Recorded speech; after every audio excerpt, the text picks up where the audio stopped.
Will you marry me? This is Mom Kule. Hello everyone. Welcome back to my channel, guys. I don't know why I'm so excited, but today's video is a special one, and I want to start by thanking everybody that participated in asking me questions, because I literally said I was going to film a Q&A, and I asked you guys to send me your questions, and some of you were so kind to do that. Guys, I'm a content creator. If I said send me questions, that means I need questions to actually create this content. But some of you are busy telling me fine girl, fine girl, fine girl. Hi, Jesus. Thank you guys. I love you guys too. Thank you so much. I appreciate the compliments, but I would have been much more grateful if you actually threw questions at me, because it would help me create this content and actually, make this video more interesting. However, thank you so much for everyone who sent in their questions, and I was able to summarize them into nine. I got just 9 questions that I could answer. This is also a birthday video, because I know that earlier this year I started doing a lot of single mom, relationship, marriage content, and it kind of became a hit for me on my Facebook channel, most importantly. And so I know a lot of people have questions for me, but I was even surprised that I didn't even get that much question as I expected. But guys, this is my birthday clip, and I know that by the time this video goes live, I would probably have celebrated either before my birthday or after my birthday. But this is the video I'm shooting, just to celebrate my birthday. So thank you so much, and let's get into it.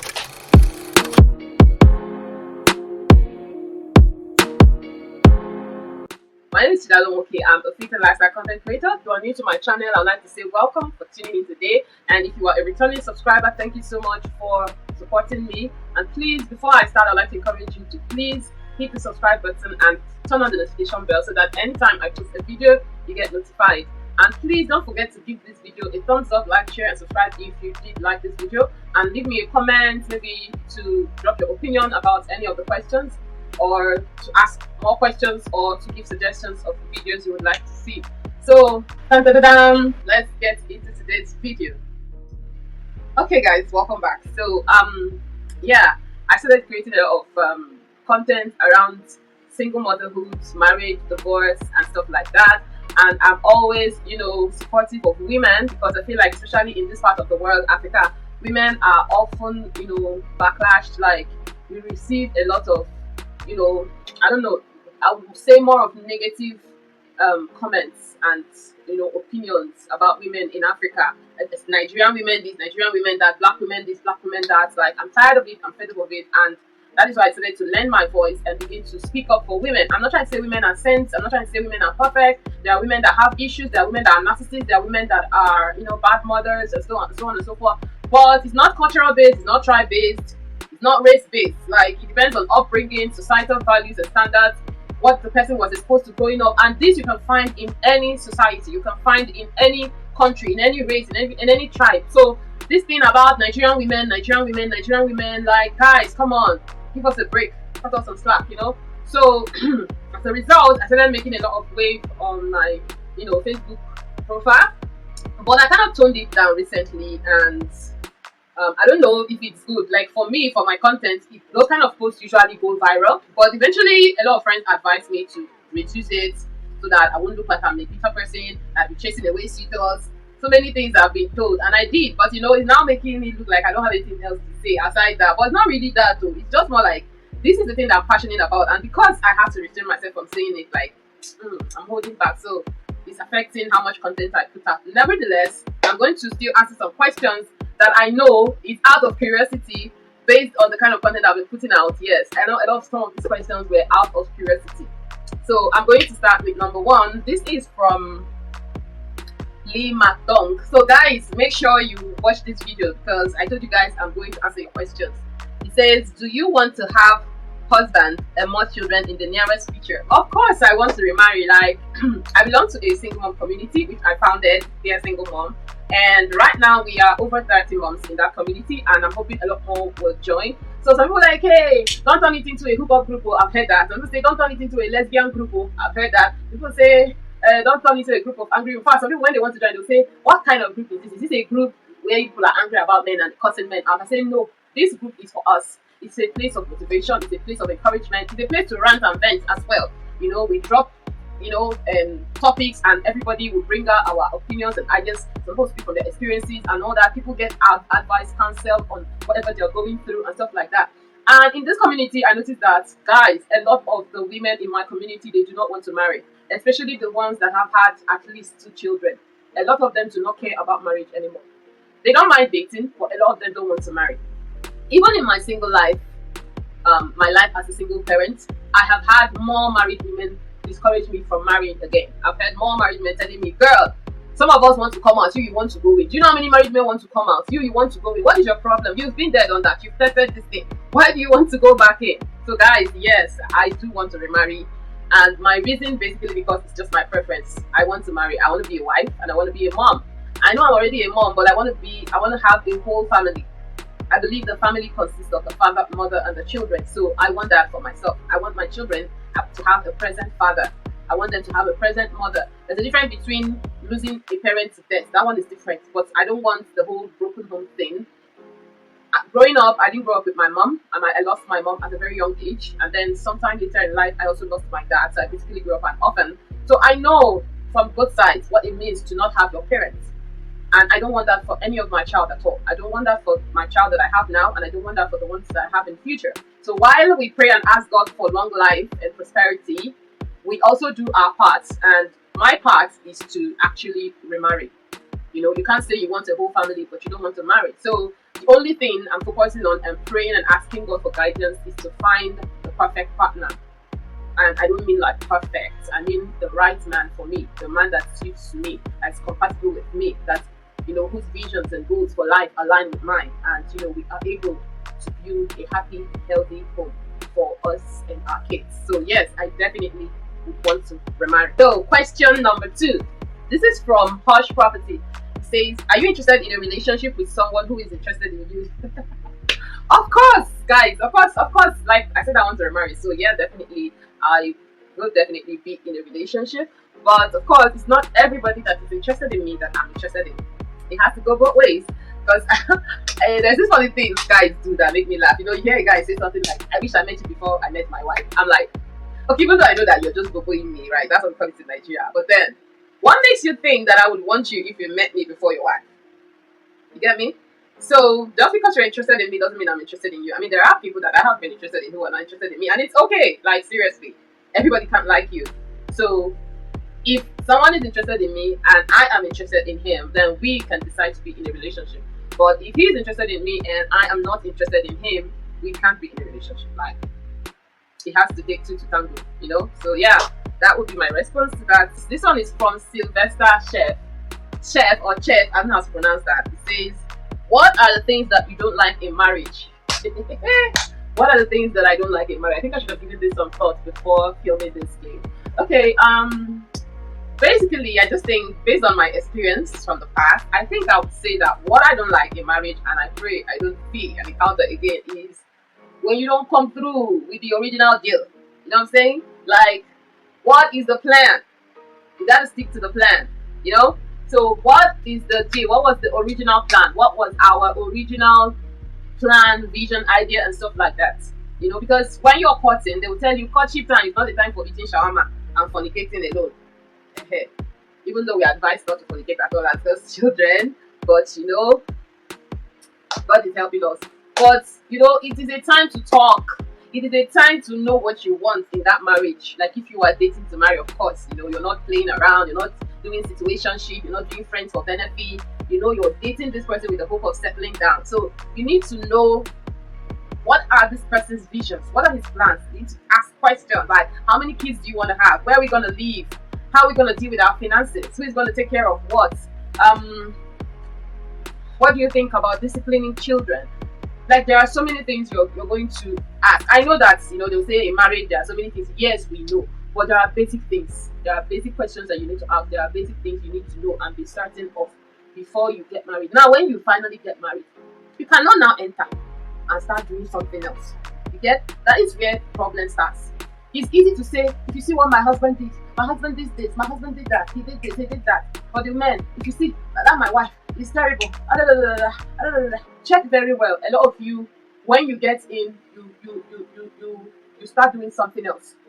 You start doing, because sometimes you ask somebody, was this person like this before you met? They'll tell you no, it wasn't like this, it was this way, this way. Some of you, some people are very good at hiding the red flags. So for me, like I said, I don't even want to overflow this issue before I start saying so many things that is not part of the video. Is whatever our vision, our mission, our goal is for our family, we have to stick with it. Except it's in a situation where, when we say unforeseen circumstances, things we cannot control, then we now have to adjust. We now have to sit back again as a unit and say, okay, now that things are like this, what is the way forward?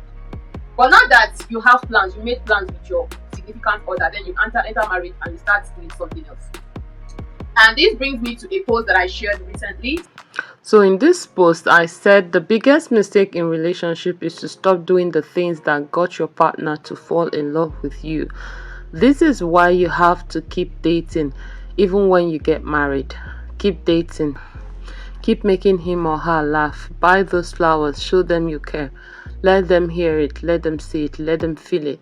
Never get to the point where you feel I've gotten him or her. He or she is not going anywhere. So you begin to treat them anyhow. That's how you hear that a couple is separating after 10 years. How? At what point did one person start taking the other for granted? In relationships and in marriages, one of the biggest mistakes people make is to stop doing the things that made you fall in love with each other. There are things you were doing that made your partner fall in love with you. I know people say there is no reason for love. Like if you like somebody, you like somebody. Yes, but even in that, if you like somebody, you like somebody. There is something that person is doing. Maybe not for you, but just that is a part of their personality that makes you fall in love with that person. Let me give an example. For instance, a man now.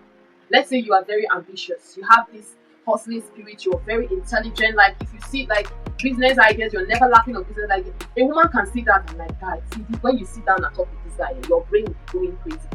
And then suddenly along the way, you just start acting dumb.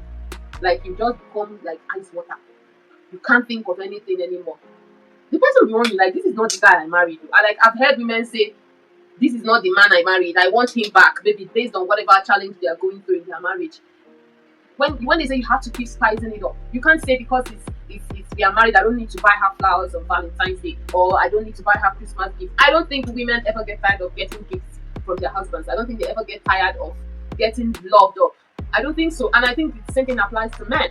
So you have to keep dating. I think I've heard a couple say that is basically it. You can't just get to a point where you start doing see me finish with your spouse. You shouldn't really do it with anybody. You don't do it with your parents, you don't do it with your siblings, you don't do it with people. See me finish ruins relationships. I think that should be taking people for granted now. Like you don't get to a point where you just begin to feel like you can treat people anyhow just because you feel you've already signed the papers, we are it's for life, so you can treat them like crap. Like just be a nice person and keep doing the nice things that you were doing that made them fall in love with you. So I think that's for what I look like in marriages. That's breaking the promises, breaking the plans, not coming through with the words and the things that you actually said you would come through. Then also I would like to mention, I think it's important that couples stand up for each other. When you're married, your wife becomes your number one priority as much as your husband becomes your number one priority. The moment you start placing your siblings, your friends, your best friends, your ex, your female body over your spouse, problem not the finish. You will just be creating problem for yourself. I've been in a situation where I felt like my partner didn't have my back, and that didn't go well at all, because the moment you allow third parties to downplay your partner, it's supposed to be me and you against the world, not you and the rest of the world against me. So the moment you begin to treat me like I'm not a priority, that relationship is going to go down the drain. So I think that is that for me. Like everybody loves to feel important, and for me, part of what gives me peace of mind is knowing my place. And once I know my place, if I'm a priority, I will also want to put you in that same place. But if I'm making you a priority and you're not making me a priority, it's not gonna work. It's not gonna work. Nah, not gonna work. Alright, so that'll be that, Sylvester. I hope I answered your question. Okay, this one's from my sister. She says, why are you so pretty? And a lot of you also said things like this. Your eyes are beautiful. Thank you so much, guys. Everybody complimenting me. Thank you so much. I do appreciate your compliments, and you guys are amazing yourselves. Thank you, thank you, thank you. I love you, and why am I so pretty? I thank God for it is the Lord's doing, and it's marvelous in my sight. Thank you. Are you in a relationship? Oh my God! Woo! This is the kind of question that gets people in trouble. Okay, the thing is, I like to keep this part of my life very, very personal. Okay. Will you marry me? This is from Kule Ayobami. Oh my God, Kule. Based on now, and now that I'm reading this, no, I won't, because I don't know you, and I'm definitely not gonna marry a complete stranger. So the answer to that is no. How can I make 1 million per day in Nigeria? This is from Jane Miedimo. Okay, Jane. How can you make 1 million naira per day in Nigeria, guys? Okay. I would say one of the things that I know that is possible, but you have to put in as much work as possible. But then, still, I doubt it is that feasible. But one thing I know that a lot of people have confirmed that they could make that much a day in Nigeria is crypto. But crypto is not for the lily-livered. Crypto is anything crypto, Bitcoin and stuff. It's a skill. You have to learn it. Go to the school of crypto where they are learning how to do these things and start doing it. Then you probably might be able to do that. If you're into drop shipping, but for you to drop ship enough to make 1 million a day in Nigeria, you have to know what you're drop shipping like. Now, it's not something you can do. For me, I don't think this is feasible for every day, but there is a chance. For instance, if you're into real estate and you're selling houses, you can sell a house that within 24 hours can give you 3 million, 4 million, 5 million, depending on how much the house is and what your commission is. But apart from that, if it's daily income, I think that the only people that probably make on daily basis this kind of money are people that are into business like selling. Maybe people are selling in the markets, shopping malls, selling electronics, like to make 1 million in a day. You have to know what you're selling, like for you to make 10,000, 10,000, 10,000, 40,000 to 1 million a day. So entrepreneurs, people that doing business. So you have to. It's now left for you to think of what line of business do you want to go into. Feasibility study of that business. What does it take to set it up? Do you have the kind of money required to set it up? Because if you're starting a business on, let's say, 50,000 naira, I don't think you can make 1 million a day now. Maybe I don't know how long that's going to take for you to eventually get to the point where you can make 1 million a day. But if you're starting a business, maybe 500,000 or 1 million or with 2 million, depending on what type of business that it is, depending on the goods or services that you're selling, there are chances that it's possible. But I'm not a business specialist, so I don't even think that I'm the right person to ask this kind of question. So you may have to look elsewhere for this particular question, Jane, because even me, I need to know what I can do to make 1 million naira in a day in Nigeria. Yes, especially in Nigeria. Like, is it even possible? Okay, so the next question is from Okoli Ruth. And Ruth says, an idea of a business that requires little capital but lucrative and high rates of turnover. For me, I would say drop shipping. Anything drop shipping, because with drop shipping, you don't even need capital. You just need your data and your phone, and then you just need to know what goods to drop ship. But the good thing now, because you said something lucrative and high rate of turnover, if you're drop shipping, except you're willing to invest into advertising.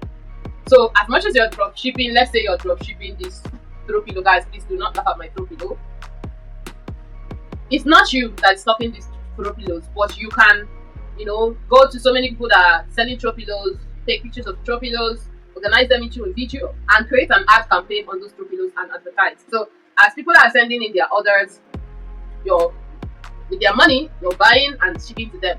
So that way, you did not start with the capital, but you're selling and making your money. So for me, I think drop shipping is the best. Now, if this one, maybe let's say you have some cash and this one is too small for you, you can actually set up an online drop shipping store where you are not necessarily stocking any good. You're just pasting other people's goods on your own page with your prices and stuff like that. But to set up an online store, at least you need at least between 100 150k to set up a very, very good online store on whether Shopify or any other e-commerce platform that is available. But for me, I would say drop shipping. Like, if you want to start a business without capital, then if you want to start with very low capital, another thing you can consider is selling goods from China or all these Asian countries. But instead of buying from China, you can look for wholesalers here in Nigeria. With 50k, 100k, you can buy goods for them at your own price and start selling. And if you start selling, I wouldn't recommend just using word of mouth. I would also recommend you invest in advertising and see how that goes. So you start small, and as you're making your money, don't just make your profit and then you start spending from your profits. Try and reinvest in the business. So maybe in the next 3 to 6 months, you can now see your turnover and how your business has progressed. So these two is what I would recommend. If it's when dollar was a little bit low, I would recommend you buy straight from China.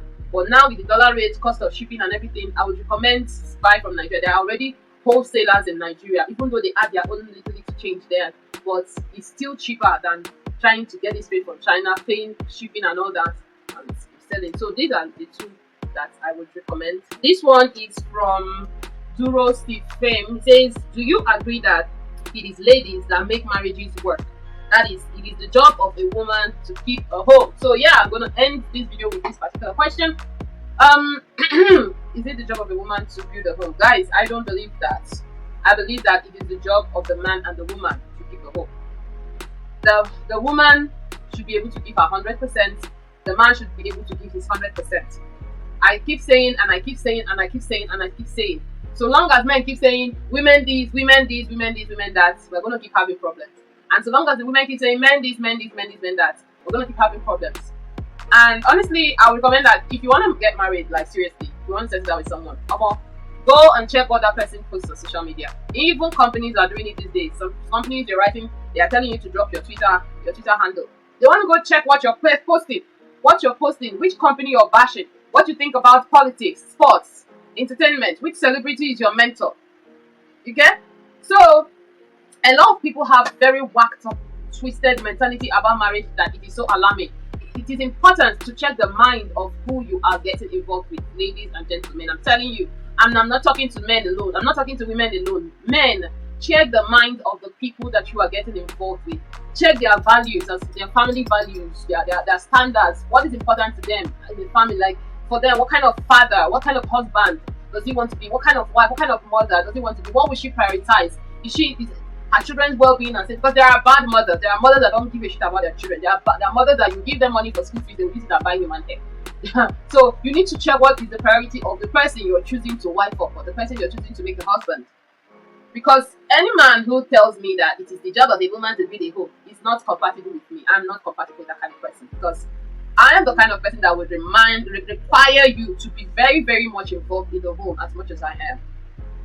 I don't care if you work in Lagos and I live in Abuja, even though that's not what I'm praying for, but you have to be involved in the family, because eventually that person will keep giving and giving until they become worn out. They will wear themselves out, and that's where resentment comes into the relationship.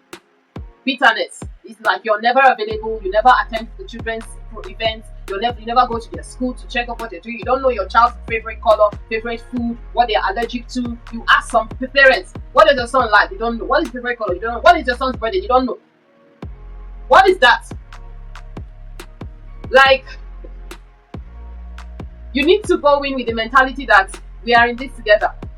In raising the kids, you cannot gang up with your kids against your wife, or gang up with your kids against your husband. You and your wife are supposed to be one. If this one is disciplining this one, you're with him. Even if you're not in support, you can call him aside, like, babe, now this particular thing now, that you were too harsh on him. But not in front of the child. Like, don't do that thing where some parents, the mom is the bad person, the husband is the superhero, or the husband is the bad person, the mom is the superhero. You don't want that. Don't bring that into your home. Like, when this person, when I saw this question, when it comes to raising the kids, keeping the home, nurturing the home, one thing I said this: the woman has her role in the home, the man has his role in the home. Now these roles put together is what makes the home. The moment you begin to feel like, so long as what do you do, I'm the one paying all the bills, you feel like it's just money that you need to contribute in the home. The moment every month ends, you drop 300,000 or 400,000 for your wife, you're out the door. You don't care if someone is sick, they need to be in the hospital. Like, there are some things that physical money can't buy, like physical presence. Money can't buy that. Calling your family, money can't buy that. Then, you know what, this weekend I'm switching off my phone, I'm taking my family out on a date. You go out and have dinner with your children and your wife. Money cannot buy that. Your child singing or reciting something at the assembly ground and seeing you at the back cheering him or her on. Money cannot buy that. Like a cup of ice cream cannot replace that presence. Like, should I go on? Or your wife is sick and you help her cook or take care of the kids until she can stand on her feet again. Or someone is insulting your husband and you speak up for him. Or your family is oppressing your partner, whether it's the wife or the husband, and you speak up and you tell them, you know what, you can't talk to my husband like that, you can't talk to my wife like that, get out. Money can't buy that. So saying a woman builds the home, the woman, this is where a lot of people have got it wrong. This is where a lot of people have made a mistake. This is where a lot of people have lost their partner. Some of you had good husbands, some of you had good men. But because you did not understand that your role is as important as his or her role, you lost out on a good partner. So there are a lot of things we need to begin to get right if we want to have healthy relationships with our partners. There are a lot of things we need to begin to get right. You need to become more involved, more selfless. It's quite unfortunate that we have come to we are in a world where there is a lot of transaction. What am I gaining? What am I benefiting? What am I gaining? What am I benefiting? And this selfishness alone, even when someone is being nice to you, you won't even notice because you're just focusing on all that you can get for yourself, and you're not even giving back anything. So yes, these are the questions that I got, and I want to thank everybody for participating in helping me film this video. And thank you so much. Happy birthday to me. And in case maybe you feel like, oh my god, I didn't know that she said this, I would like to ask a question. Let me know in the comment section. Drop your question. I will answer that one personally in the comment section. So with this, I have come to the end of this video. Let me know your thoughts on all the questions asked and your opinions. And if there are any other subjects you would like me to talk about or make videos about, please let me know in the comment section. And till next time, it's your girl Chidalum. Okay, thank you for staying to the end of this video, and I will see you in my next video. Bye.